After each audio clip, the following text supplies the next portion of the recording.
Hello IBS family, কেমন আছেন সবাই?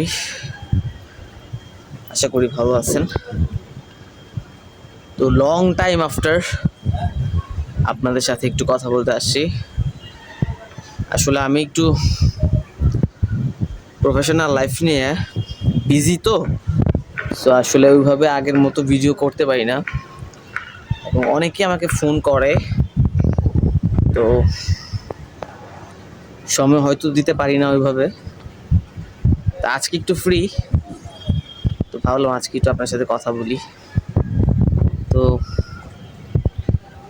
গতানুগতিক চিকিৎসায়, আচ্ছা আমি আমার ব্যাপারটাই বলি। গতানুগতিক চিকিৎসায় আমি অ্যাজ এ আইবিএস এর পেশেন্ট যখন ছিলাম, আমি কি মেডিসিন সেবন করছি এবং কিভাবে মেডিসিন সেবন করার পর আমার কাজ হয়েছে এবং কাজ হয় নাই সেটাও বলতেছি। তো গতানুগতিক চিকিৎসায় যখন আপনার আইবিএসটা ডায়াগনোসিস হবে, প্রথমেই হচ্ছে endoscopy, blood test, ultrasonography, colonoscopy, স্টুল test. এগুলো হচ্ছে আইবিএস এর মানে কমন, আইবিএসটাকে রিকগনাইজ করার জন্য কমন কিছু টেস্ট। তো আমি যখন 2015-তে আইবিএসে সাফার করি ফার্স্টে, তখন আমি প্রথম 3-4 মাস বুঝি নাই যে এটা আমার আইবিএস বা এই রোগের নাম আইবিএস। এটা আমি 3-4 মাস ফার্স্টে বুঝিই নাই। আমি পেটের রোগ ভাবছি, কিছু ওষুধ খাইছি, এমবিবিএস ডক্টর দেখায়, কিন্তু কাজ হয় না। পরে যখন কাজ হয় না তখন আমি গ্যাস্ট্রোএন্টারোলজি দেখাই। ফার্স্টে আমি গ্যাস্ট্রোএন্টারোলজি দেখাই না, তখন অত বুঝতামও না আমি। আর আইবিএস নামে যে কোনো রোগ আছে এটা জানতামও না। তো কিছু ওষুধ দেয়, মেট্রোনিডাজোল, যেরকম অ্যামোডিস, সিপ্রোসিন, হ্যাঁ এই ওষুধগুলো দেয়। তো এগুলা খাইলে একটু ভালো, আবার না খাইলেই খারাপ। তো তারপর এন্ডোস্কোপি করাই, গ্যাস্ট্রোএন্টারোলজি দেখাই। তো এন্ডোস্কোপি করানোর পরেই সে রোগের নাম বলে নাই, বাট সে বলছে যে ইটস ইউর ফাংশনাল প্রবলেম, তুমি চিন্তা করো, তোমার মানসিক দুশ্চিন্তা আছে, নিশ্চয়ই তুমি চিন্তা করো। তা আমি তখন মনে মনে বলি যে হ্যাঁ, আমি তো দুশ্চিন্তা করি, কিন্তু তখন না আসলে এতটা প্রিডোমিনেন্ট হয় নাই দুশ্চিন্তাটা। হ্যাঁ, আর তখন যে আমি সিভিয়ার ডিপ্রেশনে ছিলাম, কিন্তু আমি বুঝতাম না যে সিভিয়ার ডিপ্রেশন থেকে পেটের কোনো রোগ হইতে পারে। এটা আমার মানে বোধগম্য ছিল না। তা আমি বললাম ঠিক আছে, তাহলে আমার কি ইনভেস্টিগেশন করা দরকার করে দেখেন। তারপর কোলোনোস্কোপি করার পর সে ডিরেক্ট বলে দেয় যে এটা তোমার মাথার রোগ, তোমার এটা ব্রেইন থেকে হয়েছে, তোমার মাথায় টেনশন অনেক বেশি, তুমি টেনশন করো, তুমি খুব ডিপ্রেসড, তুমি ডিপ্রেসড ইলনেসে ভুগতেছো, তোমার মেজর ডিপ্রেসিভ ডিসঅর্ডার আছে, তুমি আমার কাছে আইসো না, তুমি করো, তুমি চিন্তা করো না। তোমার আমার কাছে ওষুধ দেয়, গ্যাসের ওষুধ দেয়, এবং কিছু ওষুধ সে দেয় অ্যান্টিসাইকোটিক, তো খাই, কিন্তু কোনো উপকার হয় নাই। তা আমি এই পর্যন্ত আইবিএস এর জন্য, বা আইবিএস এর সবচেয়ে ওভাররেটেড যে মেডিসিনগুলো, সেটা হচ্ছে যেটা মেভিভিরিন গ্রুপের ওষুধ, তারপর অ্যালভিরিন গ্রুপের ওষুধ, এলভি, স্পেসভেরিন, এগুলা, তারপর ট্রাইমেবিটুন মেলার, যেটা ট্রাইটিন বা টিমুটর, তারপর অক্সিফেনোনিয়াম ব্রোমাইড, যেটা অ্যান্ট্রোনেক্স 5 mg, তারপর জক্স আছে, ম্যাট্রিল আছে, সিপ্রো এ আছে যেটা সিপ্রোফ্লক্সাসিন, অ্যাজিথ্রোমাইসিন আছে, রিফাক্সিমিন আছে, তারপর অনিডাজোল গ্রুপের ওষুধ আছে, তারপর লোপেরামাইড আছে, যেমন ইমোটিল, তারপর আরও অনেক ওষুধ আছে। তারপর আরও কিছু ওষুধ আছে, স্প্যান 40। আর গ্যাস্ট্রিকের ওষুধ তো মাস্ট থাকবেই, সেটা একটা অ্যাসোমিপ্রাজোল উইথ ম্যাগনেসিয়াম, হয়তো অ্যাসোমিপ্রাজোল, কারো কারো ক্ষেত্রে ডেক্সলেন্সোপ্রাজোল, কারো কারো ক্ষেত্রে ল্যান্সোপ্রাজোল, ল্যান্সোডি, কারো কারো ক্ষেত্রে নতুন লেটেস্ট একটা আসছে ভোনোপ্রাজোল, এটা দেয় এখন। তো এগুলো কমন ওষুধ, এবং এই ওষুধগুলা কাজ করে না আসলে। এই ওষুধগুলা কারো কারো ক্ষেত্রে কাজ করে, কিন্তু একটা পর্যায়ে গিয়ে আর কাজ করে না, আর কারো কারো ক্ষেত্রে কাজই করে না। আমার ক্ষেত্রে হয়েছে কি, আমার ক্ষেত্রে কাজই করা নেই, মানে আমার ক্ষেত্রে কাজ করেই নেই, কারণ আমার রোগটাই পেটের না। আমি আমার কথা বলি, আমি ডিপ্রেশনে ছিলাম, আমি অনেক ডিপ্রেস ছিলাম, আমার একটা সিভিয়ার ডিপ্রেশন ছিল, এবং এটার পর থেকে আমার আইবিএস হয়েছে। প্লাস আমার কিছু খাবারের অনিয়ম ছিল, লাইফস্টাইলের প্রবলেম। আসলে আইবিএস রোগটা কি, মানে অনেকগুলা কমপ্লেক্স মানে কারণ, মানে একটা রিজন, মানে কখনো একটা রিজন, কারো কারো ক্ষেত্রে মানে অনেকগুলো রিজন, কিন্তু পার্টিকুলারলি হচ্ছে একটা রিজন যে আপনার ডিপ্রেশন থাকবে, আপনার মধ্যে এংজাইটি, আপনার মধ্যে স্লিপ ডিস্টারবেন্স থাকবে। আর হচ্ছে কারো কারো ক্ষেত্রে লাইফস্টাইলের পরিবর্তন হয়, যেরকম খাবার দাবার অনিয়ম হয়, দুপুরের খাবার রাত্রে খায়, সকালের খাবার দুপুরে খায়, এই একটা প্রবলেমের জন্য আইবিএস হতে পারে। তবে এটা পার্টিকুলার রিজন না, আপনার ডিপ্রেশন আছে, এংজাইটি আছে, প্লাস হচ্ছে আপনার খাবারের অনিয়ম আছে, আপনি আইবিএসে ঢুকে যাবেন। আর আইবিএস রোগটা এত বাড়ছে এখন, এত বেশি আইবিএসের পেশেন্ট হয়েছে দেশে না পুরো ওয়ার্ল্ড ওয়াইড, যে অনেক বেশি পেশেন্ট আইবিএসের হয়ে গেছে এখন।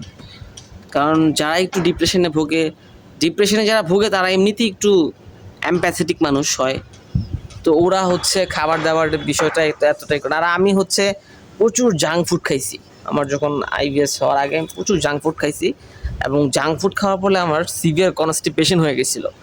তখন হচ্ছে অ্যাভোলেক খেয়েও কাজ হয় না, আমার এত বেশি কনস্টিপেটেড ছিলাম। তারপর অনেক কিছু কইরা তারপর ঠিক করছি, তো তারপর থেকে মিক্স। আর আমার আইবিএস মিক্স ছিল, আমার ডিউ ছিল না একদম, আবার সিও না, আমারটা মিক্স ছিল, কাদা কাদা হতো আর কি।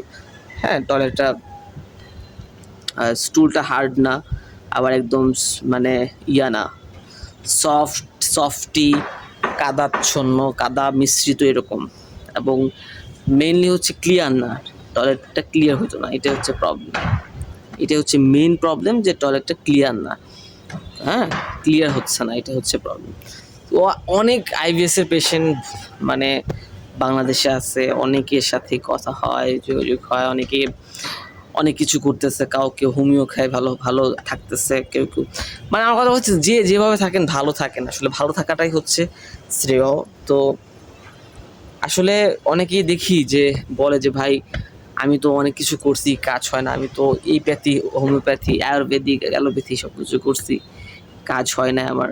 তো আমি তাদেরকে বলবো যে আপনি আল্লাহর কাছে ফরিয়াদ করেন আপনার এই রোগটার জন্য, এবং আপনি সঠিক দিক নির্দেশনা মেনে চলেন।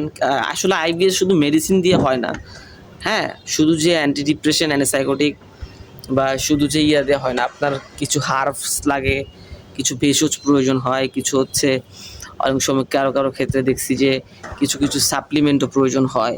এটা ভাই কারো কারো ক্ষেত্রে প্রয়োজন হয়, মানে যাদের অনেক বেশি মানে বেশি দিনের আইবিএস তাদের ক্ষেত্রে হয়তো কিছু সাপ্লিমেন্ট বা কিছু হার্বস খাইতে হয়। আর যাদের দেখছি যে কম দিনের আইবিএস তাদেরটা কম দিনে ভালো হয়ে যায়, 3-4 মাস 6 মাসে কিউর হয়ে যায়, এবং কারো কারো ক্ষেত্রে 1-1.5 বছরও খাইতে হয়। সো খাবেন যতদিন, যদি আইবিএস আপনারা যে আইবিএস এর পেশেন্ট যারা আছেন, আমি আপনাদের একটা কথা বলি যে আপনি আপনার লাইফে ডিপ্রেশনে ছিলেন, নিশ্চয়ই ছিলেন, আপনার মধ্যে একটা ডিপ্রেসড ইলনেস ছিল, আপনার মধ্যে একটা অবসেসিভ কম্পালসিভ ডিসঅর্ডার মানে ওসিডি ছিল, সূচিবাহী রোগ ছিল, খুবই এমপ্যাথেটিক, আপনি ইমোশনাল।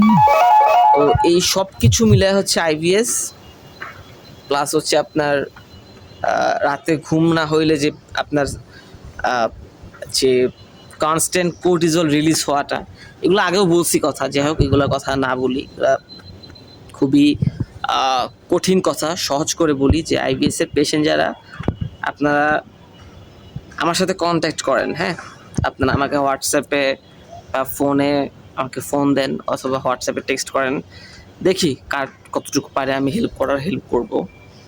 আর আমি এখন কমপ্লিটলি কিওর, আমি আলহামদুলিল্লাহ আমি সব খাই, আমি ইচ অ্যান্ড এভরি সব ফুডস খাই।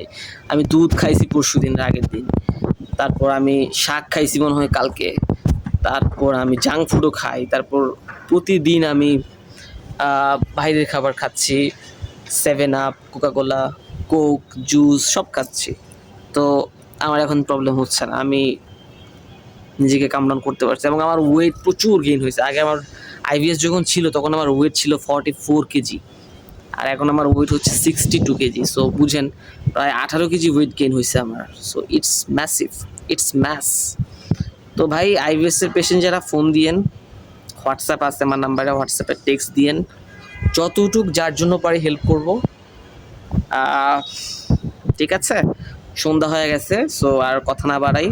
আইবিএস এর পেশেন্টদের জন্য শুভ কামনা, আপনারা যেন ভালো হয়ে যান, আপনারা যেন দোয়া রইল। আর হ্যাঁ, সর্বোপরি হচ্ছে যে যে ধর্মের আছেন, আপনার যদি আপনি যদি মুসলিম হন, নামাজ পড়ে আল্লাহর কাছে দোয়া চান।